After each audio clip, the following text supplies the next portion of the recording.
Welcome to Haffbreedz podcast. We're not here to find your spirit animal. For all you people who don't want your spirit animal, sit back, relax, drink your Pepsi, eat your fry bread, and enjoy the show. Haffbreed, that's all I ever heard.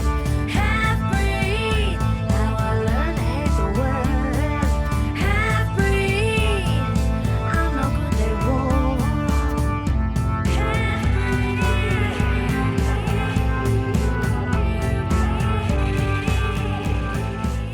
Hello, welcome to Haffbreedz podcast. Yate. We are back, and today we're talking to Fira. Yay. Hey, Fira, Hi. introduce yourself. Okay. I think I did in the beginning, but I'll do you it did. again. Yeah, it doesn't hurt. So, yeah, She'a Sapphira Garner Yanisha really says my last name. I am your host, and I think we've done the clan thing, but I'll do it again. Yeah, do it. It's good practice. Okay, Kia Ani Nishwe. Kea'ani, not Kinya'ani, right? I say Kia Ani. Bilagana Bashaji. I forgot for a second. See, good practice. What am I? Trabaje da shiche do Bilagana Dashinale. That is who I am, and I may be all your relations. Oh, so Just- that's who you grew up. That's who you are, huh? Yep. Little me. Little old you. Well, let's just jump right into it. We're gonna Okay, start. fine, Dan. Last episode, Safara asked me a bunch of questions. Safara. So now I'm gonna ask Safara a bunch of questions. So we're just gonna go back and forth like that. So some of them are gonna be very similar. Some of them may be a little different. And This Yeah. is how you get to know me. we're just trying to get to know each other and get to know ourselves as well also too. Yeah, so hopefully in this process I'll have some things that pop up like, oh yeah, I know I'm probably gonna have still some questions. It's a journey through about our identities. Yeah, and So- in the last episode, a lot of the questions you asked me, like I never even thought of those. Yeah. So I didn't really have an answer, or I was just like, I really had to dig in my brain and contemplate, like, what happened back then? What was I thinking? What I was, really had to go chomp. and that too, that's why I had to cut it short. Yeah.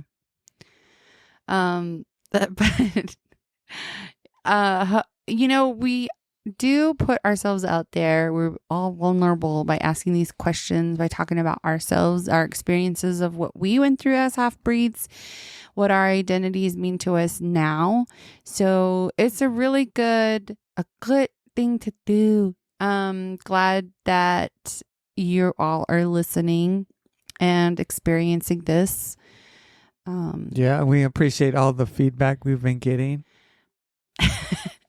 And thank you for taking this journey with us. So, all right.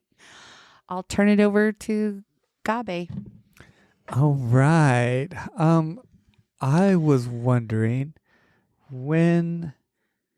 how old or when did you start to realize that you were different? Like different, like, oh, when did I start to know I was a half-breed? Yeah. No, I was kidding. Different. I think it's kind of one of those memories that was just always there because of family. I've had uncles, I've had distant relatives who would tell me, little white baby. You mean your native family? Yeah. I might have been the first in the family. The first half-breed or like The first mixed. white? Oh, Yeah, first the mixed. first mixed in the family. You're the groundbreaker. I'm the first a lot of things. So I've just been told that by distant relatives or my mean uncles. Just kidding. My cousins. It just, I was like labeled as the little white baby. The chizzy little white baby. I had fair skin. Olive skin. Olive skin. But that was the time, like my mom's generation, where they were romanticizing the idea that lighter skin was beautiful. And because of just Hollywood's portrayals of advertisements of what a beautiful woman was. So to them, it was like, oh, your skin is white, but pretty. Oh, yeah. I wanted to say this at the beginning. I know you introduced yourself and you told us all your background. But just for our listeners, your mom is Navajo. Oh. Dene. Oh. And your dad is Bilicana. He's white. Oh. And he's Italian. Italiano. Okay. Si. So just so they know, so when you were saying your family was the ones that told you that you're a little white baby, that was on your mom's side, huh? Yes. I didn't really know my father or his side of the family until I was about almost 5 years old. Oh, wow. I had no idea. All I knew was my mother's side, my mother's family. I didn't know anything about my father. I don't have any first memories of him other than when it was time to leave with him from Hawaii. It just that was kind of like a gap in my memory because I have my memory is pretty good from the time I lived in Hawaii, where my aunts were taking care of me, and it can go as far back as when I was like 1.5, 2. Dang. How old were you when you were in Hawaii? I was a baby to preschool. So about 4. Okay. Yeah.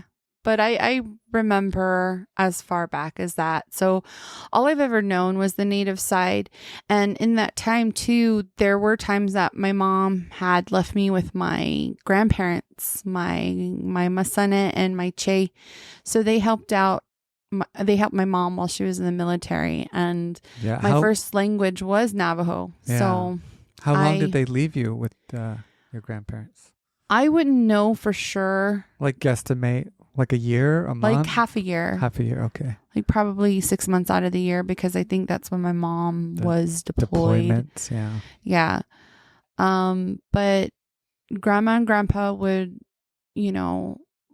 help raise me. They, I feel like I consider them second parents along with my aunties.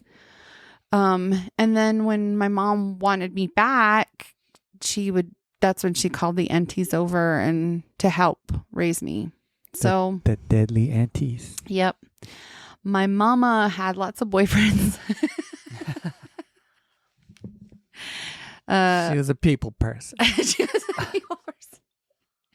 So I never knew them as like dads or anything, but she liked the pink. But did she tell you, like, when I bring him over, you call him dad? Ew, no. Like these chomps. Yeah, dad. Ew, no. Thank God she wasn't like that. Yeah. But I think there were times when I wouldn't put it past her if he did visit, because my auntie said he's only came around like one time. Oh, specific. Yeah. Oh, your dad? My dad, my real dad. Real dad, okay.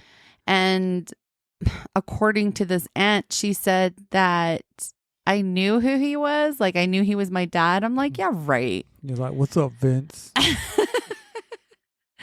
But I bet they were like, that's your dad. He's glorious. Stupid. I did have good-looking parents, so I think that's what attracted them to each other. That's my why mom, you're just all beautiful. My mom was never one to be with a Navajo guy. She always thought that white men were beautiful. Ew, I don't know. She was attracted to the Pelicanas. Yes. So, Ew. Your mom was attracted to it too. I know, Quiet. same. Both our You're all, moms. ew. Both our moms like the pink. Ew. But so I'm glad she never allowed me to call like her boyfriend's dad or even uncle. That would be weird. Allowed you or forced you? Forced you, yeah. Forced me, allowed me, forced me, whatever. I had maybe one guy that I remember. Mm-hmm. He was a really nice man. Was it like one of her longer relationships? Yeah. Oh, okay. Yeah. And then there was another guy that another auntie said I was really close to. And my mom was just players at the time, so she broke his heart, poor guy. And he cried when he had to leave me and my mom. So I'm thinking that guy would have been a really good stepdad. I don't know. It would be kind of weird to see how my life would have turned out had my mom settled on a gooder guy. Yeah, your life and your mom's life. Yeah. And your sister. Yeah, that would have totally affected my sister. But through my life, it's just kind of weird how everything played out with my identity, but just the early beginnings of my life was just no memory of him. His involvement wasn't even there. So to me, I always felt that I was the nah. Yeah. But others would be like, no, you're a white baby. That's where that confusion would come in. Yeah, huh? I'm like, how am I a white baby? Because you don't know how babies are made at that age. So A stork brought. yeah, just like, I guess I was born lighter than everybody else. You're albino. I think just like distant relatives and even immediate relatives telling me that I was a white baby or a white kid, that's kind of where I was like, just like, okay, my skin color matters, I guess, you know, but yeah. So that's how, I think that's probably one of the earliest memories I have of that, of being different. Now, when my dad came back into the picture, How old were you? I was 4. 4. He knocked my mom up with my sister, of course. I was told by his ex, I know this is a crazy story, guys. This is like a total res love story. Yeah, right. Like Game of Thrones. But she had told, she had mentioned that my dad wanted to kind of like fulfill an obligation. Those were kind of her words. Maybe I know she's still bitter, but he wanted to do that. So they divorced and he was allowed to be with me or fulfill that obligation to be a dad. Then in the process, knock my mom up with my sister. So somehow or another, their science got together and made us. They were more compatible. Dang, that's a drastic change from like no dad to 4. Yeah, it was really weird because then they were just like, that's your dad. You need to call him dad. And I'm like, it was foreign to me. I didn't feel comfortable. And I remember that. I remember feeling uncomfortable calling him dad. Yeah, foreign and sounds like force. Like they're telling force. Yeah. His name is Dad. And so too, I also remembered like when he came back into the picture, I'm guessing that I didn't know English very well. And he couldn't really understand some of the things that I was saying, but Were you pointing with your lips? I was, yep. But in my Navajo language, when he came back into the picture, he just told me that his words, I mean, I've confronted him about this. He says he doesn't have any memory of this, of course, like gaslighting.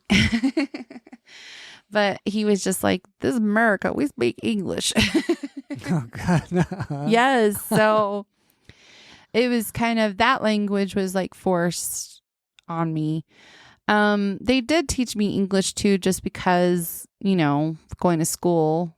Yeah. there was that one day she's going to be in school and she has to learn English. So, but it's just kind of sad knowing that my first language was Dene, and then it was kind of like forced out of me.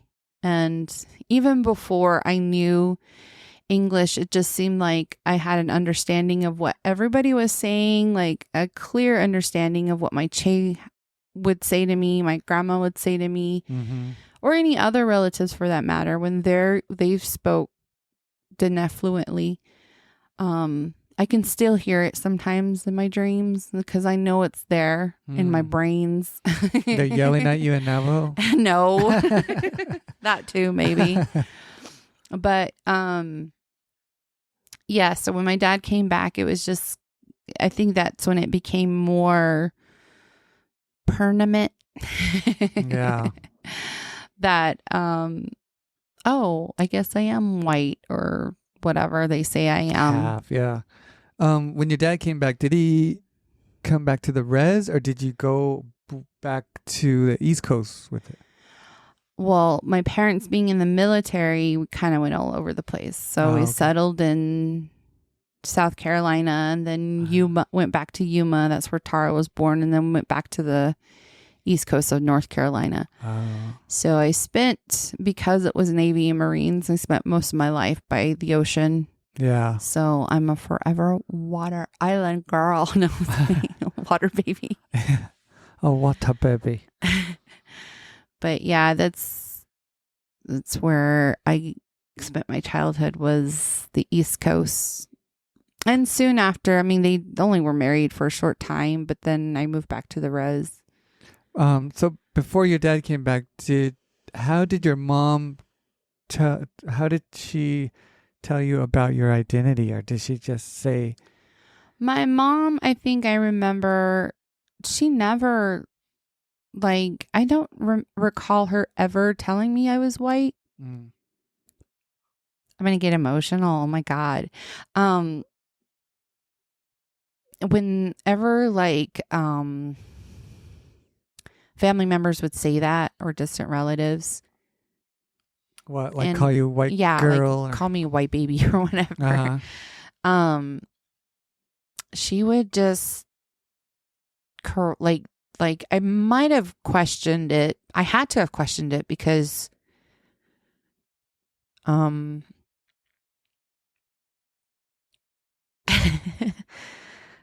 she would tell me, like, don't listen to them, like, you're Navajo, like always remember that that's who you are first. I think she was one of the ones who told me that first. And, you know, the aunties reiterated that too, because, you know, they're your second moms. They always said that. Grandpa always told me that too. So those people were really important in my life. So my mom, my aunties, my grandparents, that they would just reinforce the idea that you're not white, you're Navajo first. Always remember that, because, you know, your mom's Navajo, and it being like a matrilineal society. That's who we go by with who your mom is. So it was really important to me to just kind of stick with what they would say. So like it was easier to brush off the whole comments from like stupid uncles, or, you know, my cousins, or even like the outsiders, like friends or whatever, whenever they called me that. It just didn't bother me that much. But it still does. It still did. But I just kind of clung to what my grandparents said, and my mom or my aunties. But I just didn't realize that until I think that started going away when my dad came back. So that was my next question. Like, when your dad came back, how was that change from going to like visiting his side of the family, and just that? Yeah, I think because to me they're awesome. Like his side of the family, minus my dad, was really awesome. So when my grandmother, my Nolly lady, she found out about me, she was ecstatic because I was the firstborn, grandchild for her, granddaughter. So she was really happy about that. Same with my Nolly man. He really loved us. And I was fortunate enough to know him the longest because I was older. My sister, I don't know if she has the memories of him. But we do have memories of our dad's parents, and those are really good memories too. I don't think they ever made us feel different. They loved us. I don't know. You. Yeah. They never really said anything. Like, I don't know what the interaction was with my mom in that sense. Like, she may have stories about, how they approached her, probably like past some sort of microaggression with her. But for me, that was like when they did find out about us, like, well, me in general, they just were more welcoming, and they were kind, and they were loving. And even same with the uncles, they were just really cool. They were the cool uncles, So, it was very inviting and welcoming, and I didn't feel like any different. Yeah. Because I know they wanted to pass on their cultures too, because especially with my Nolly man, he's the Italian. So he's like, he mentioned it a couple times, but it was just, I don't know about my Nolly lady, but my Nolly man was just like all about that. So it was good. What about in school on the East Coast? How was that? So on the East Coast in schools, I had all kinds of friends. Like your kindergarten first? Yeah. So I spent all of elementary on the East Coast in North Carolina. With the exception of kindergarten, half of first grade was Yuma. Oh yeah, Yuma. Yeah, Yuma. That was just horrible memories. And when we moved to the East Coast, my dad wasn't around that much because he was deployed to other places, but it was just me and my mom and my sister. And at school, I feel like. So was your mom out of the military by then? Yeah, by that point, when we moved to North Carolina, okay. I think she did her. No, she might have done her final time in either Yuma. I think it was Yuma. She did her final years there. But so she was married to my dad in North Carolina, but just going to the schools out there in the East Coast, I made friends easily. I think I had a variety of friends. They were mixed. I had some white friends. I had a lot of Dominican friends, because it's the East Coast, and, Puerto Rican friends. And, so I because, that's where the East Coast is. Yeah. They're good, the islands. But I feel like I was more comfortable around my Latina friends. I fit in. But anytime like this is North Carolina, this is the South, this is how they talk. And this is why my sister has this accent. Sometimes it comes out half the time. She acquired a drawl.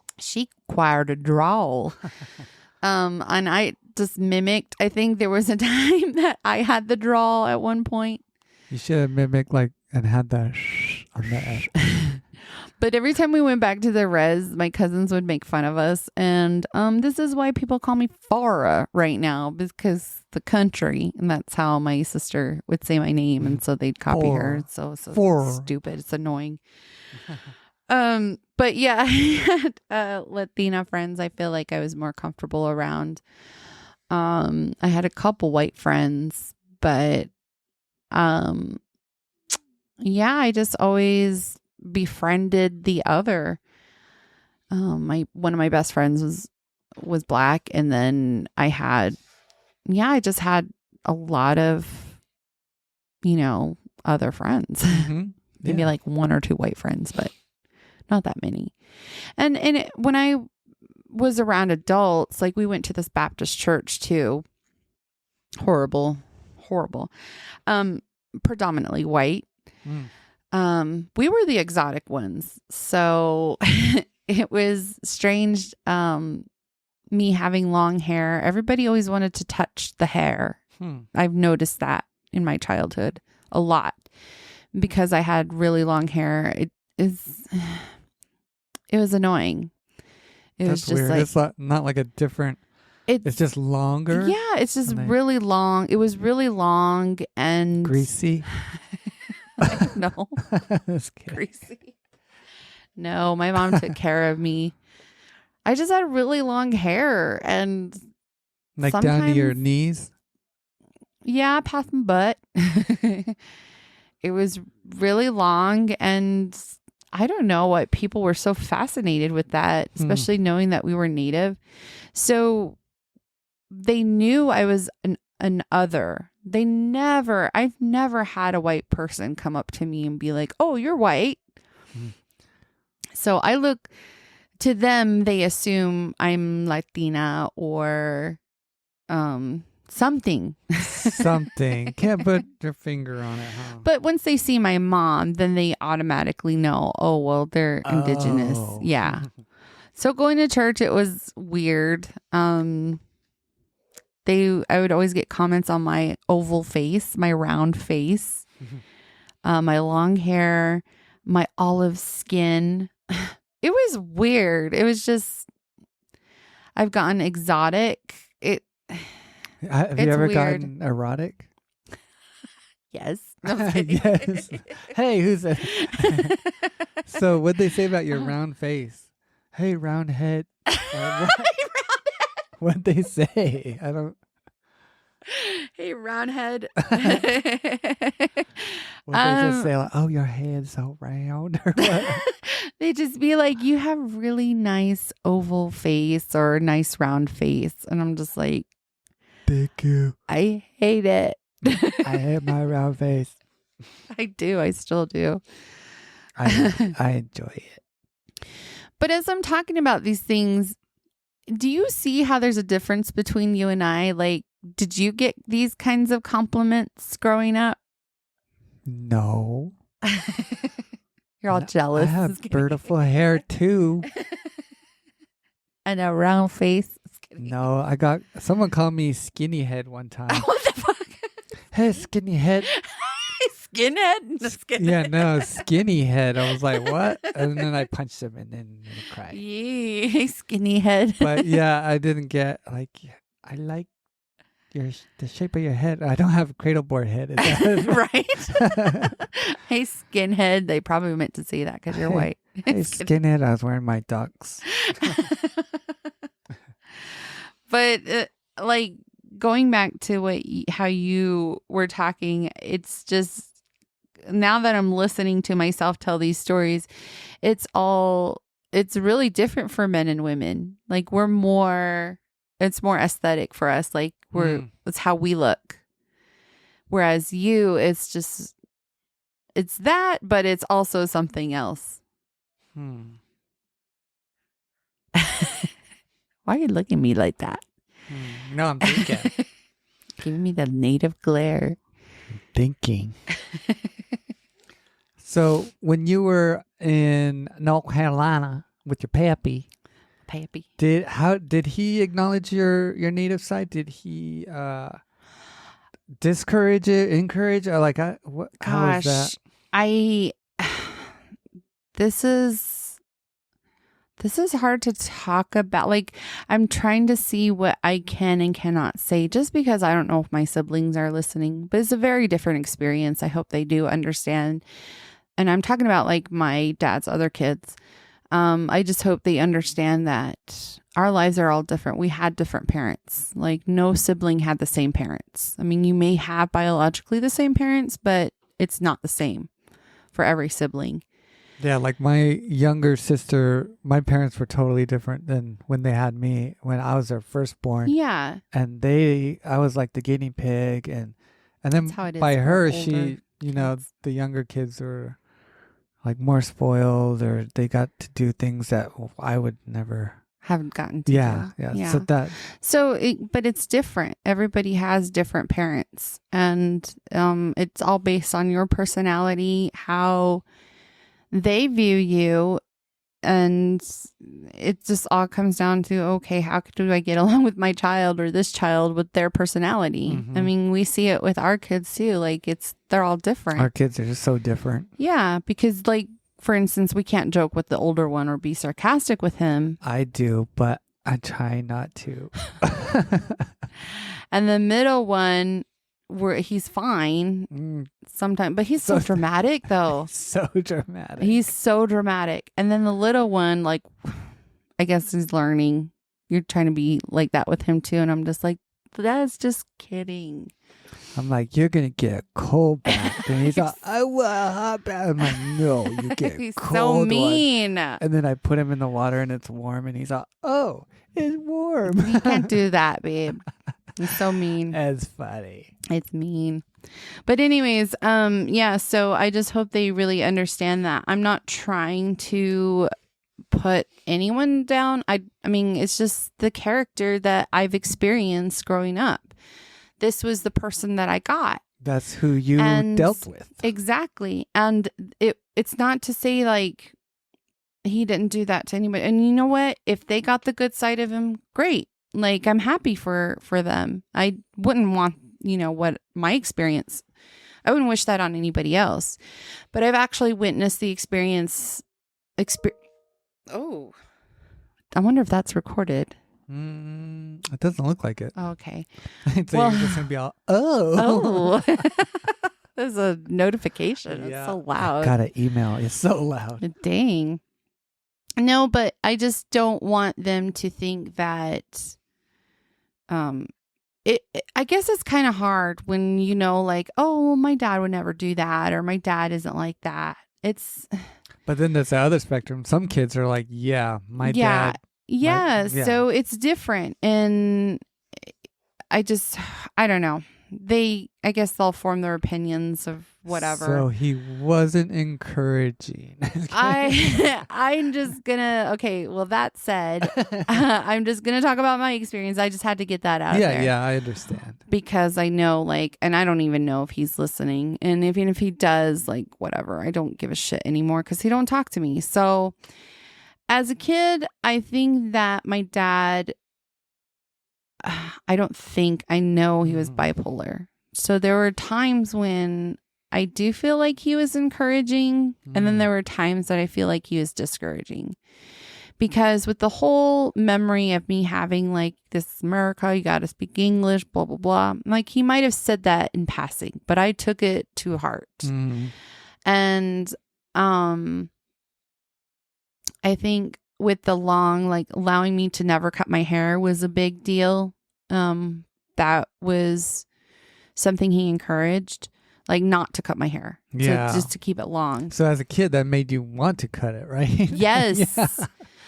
God, I hated long hair. And then him having us visit my grandparents for the summer, my Che and my Masane for the summer, like going back to the res every summer was, I would say, encouraging because he gave us that. It's not like he said, oh, you can never visit them, but he always made it happen.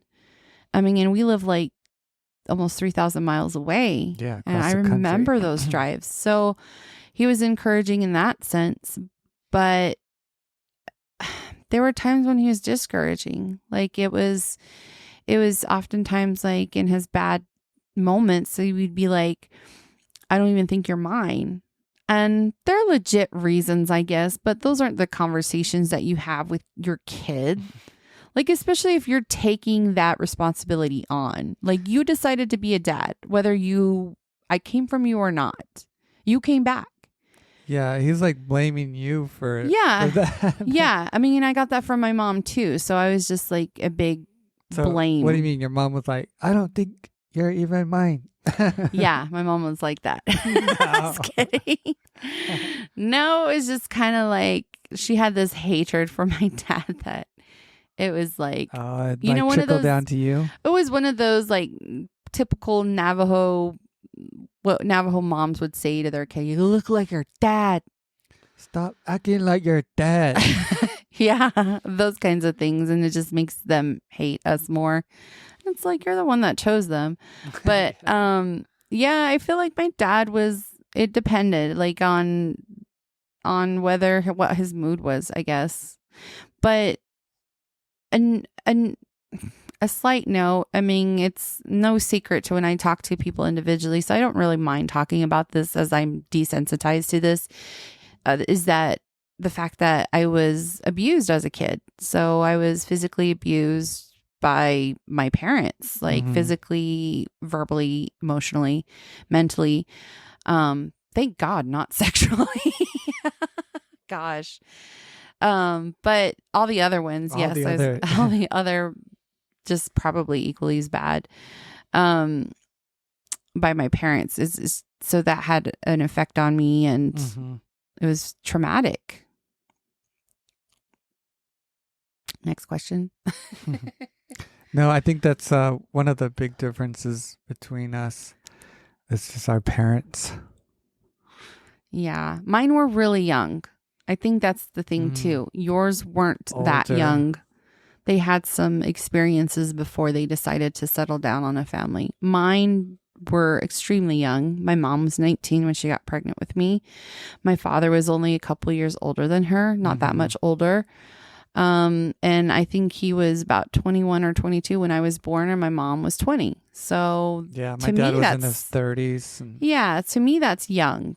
And we were both firstborns, so we were both the guinea pigs. Yeah, so it's in a sense I grew up with them.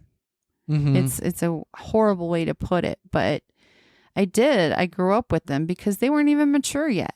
Scientifically, your brain doesn't mature until you're 24. They were obviously not ready, and they had a lot of trauma that they had to deal with, which they'd never dealt with because of other factors in their lives. And they were both, unfortunately, bipolar.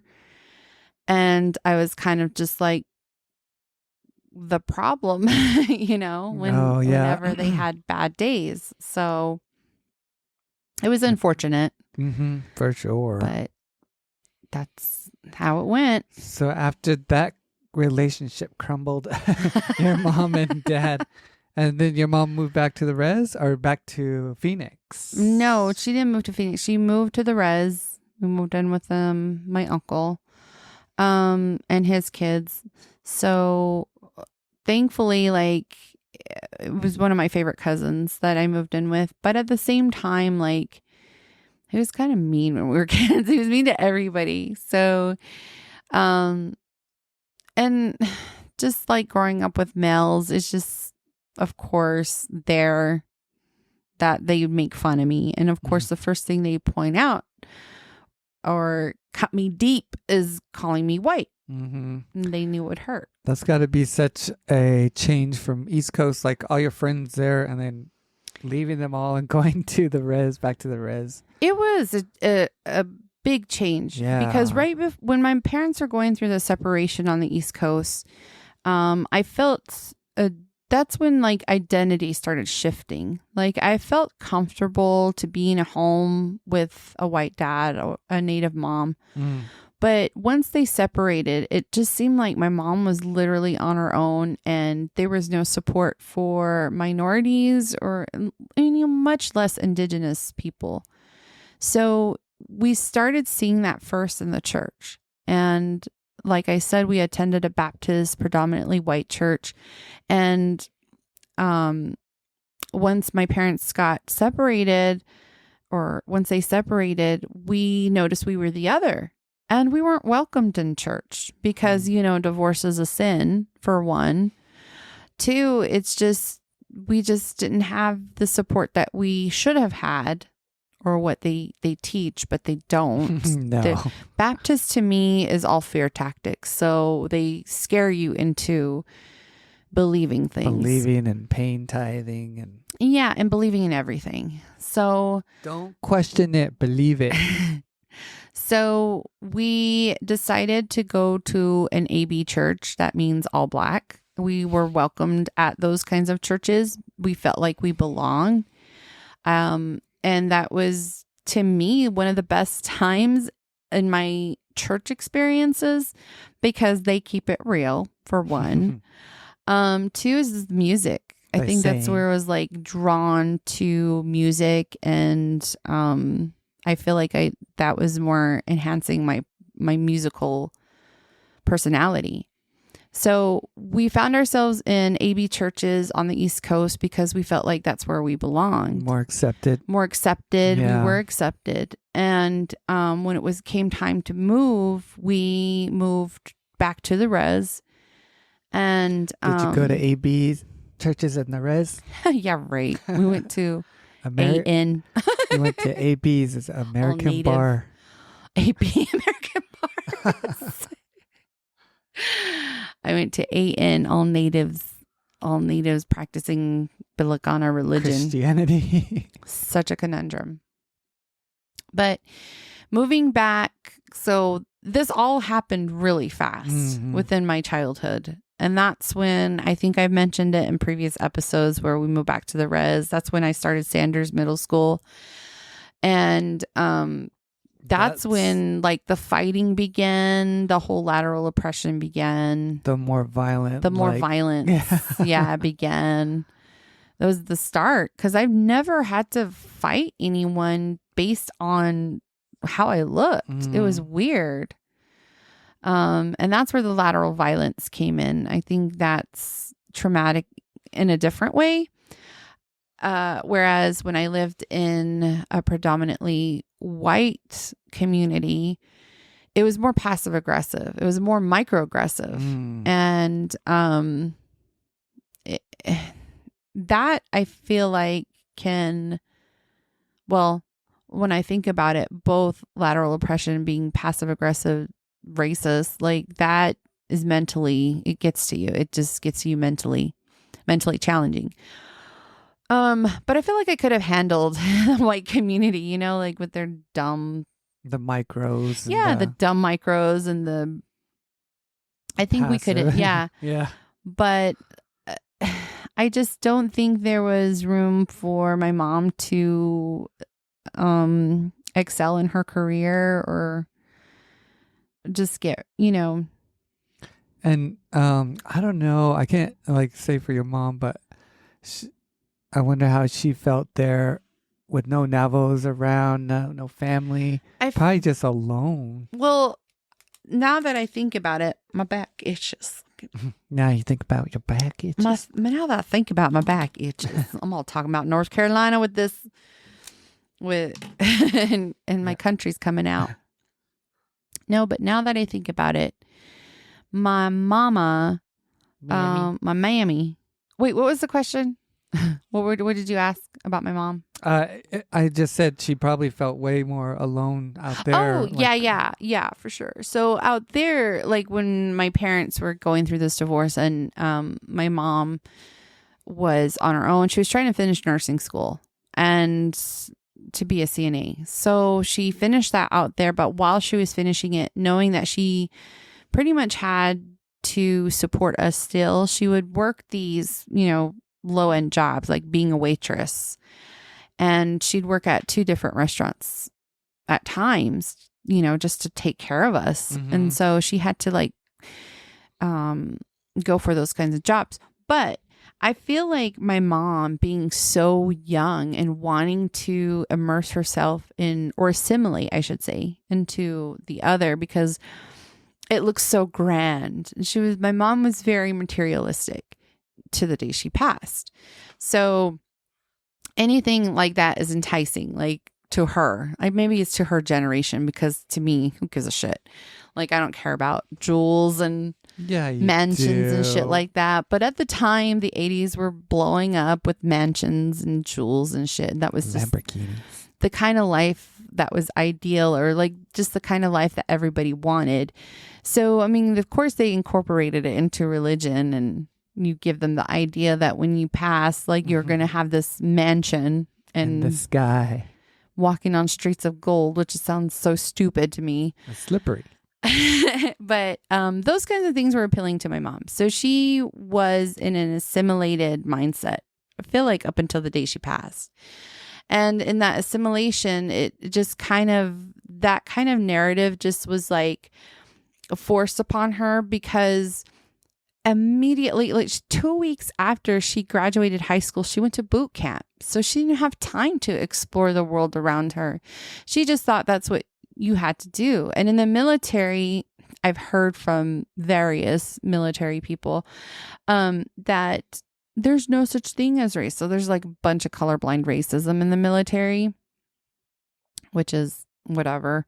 But she probably felt that, that, I'm not going to be treated differently. I'm just, like different in a sense. Well, I'm a veteran. So when I get out, people are going to praise me and this and that, because we're conditioned to say in society, thank you for your service. Like we put them on this pedestal, right?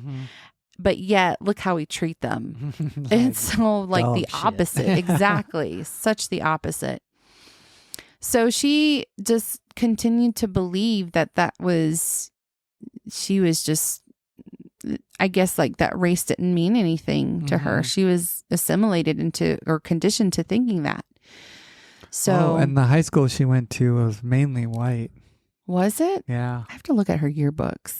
I never really noticed that. You don't think it was mixed? It was mixed. Yeah, it was mixed, but majority white. Because I went there for a semester. I hated it. But do you think, though, that it changed over the years, that it's more white now? Maybe. I feel like it was all over the place, like half and half. It's because they gathered kids from all over the res. They had boarding schools back then. Under that school district, they have a school that's all native. So they kind of. But yeah, that's different now. I'm talking about when my mom went to school. Holbrook High had boarding school. It was a boarding school. But isn't that Indian Wells? I thought that was something different. Yeah, that's under that school district. Yeah. Anyways, but yeah, I just think for my mom, I don't know. Maybe she did realize, like, because why else would she come back to the res? Yeah. That's what I think. That's what I was thinking. Yeah. And I mean, I'm sure she needed her support from family. Obviously, she did. Help. Yeah. So did she finish school out there, or was she just like, I'm out of here? I want to say she finished school out in North Carolina, because I don't remember her going to school on the res. Like, where do they have nursing schools on the res? Like, not now. I'm talking about back in the 90s. Yeah. Early 90s. And she did work. That's when, like, the res was doing okay, and they were having, like, remember HP, Hewlett Packard? Remember they put that in Window Rock? That was a huge thing for natives. Yeah, I don't know if anybody's parents worked that, but it was a big thing for mom, like, because she made a lot of money. And that once again, we were thrown back into my grandma taking care of us again, because she was always gone.